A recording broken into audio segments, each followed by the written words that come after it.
طب ما انا عشان نلحق طيب اوكي، مين معايا؟ بيقولوا في مداخلات كتير مين؟ ايهاب اتفضل من القاهرة. معلش سوري، انا سايبك على التليفون من بدري. ولا يهمك يا استاذ احمد، انا من اشد المعجبين بيك جدا وببرنامجك. ميرسي، ربنا ومن يخليك. اول يوم فيه من بعد الثوره، وانا بصراحه يعني كان نفسي اكلمك من زمان يعني. ربنا يخليك. الله يخليك. بس انا فعلا يعني انا دلوقتي عندي مشكله دلوقتي. انا بالنسبه لي يعني انا الثوره بقت بالنسبه لي كابوس. كرهوك في الثورة. يا فندم؟ كرهوك في الثورة.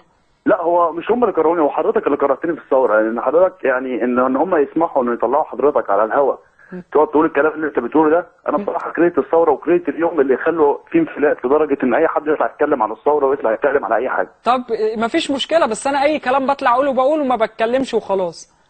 يعني ايه؟ بيقولوا التليفونات كتير. باسم من القاهرة.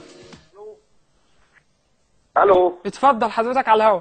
ازيك يا استاذ احمد؟ تمام الحمد لله. انا عايز اشكر حضرتك جدا على المواضيع اللي حضرتك بتفتحها لنا دي، ربنا ومستغرب يخليك. من الهجوم اللي الناس بتتصل بتهاجم عليه. اتفضل.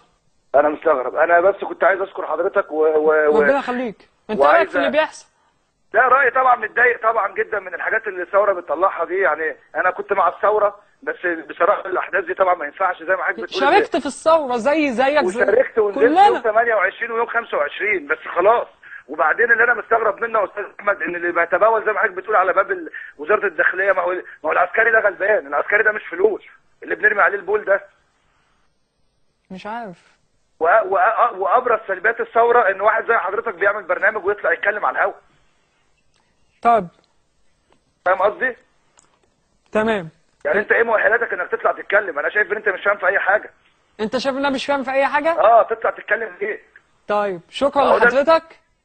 ده رأي حضرتك.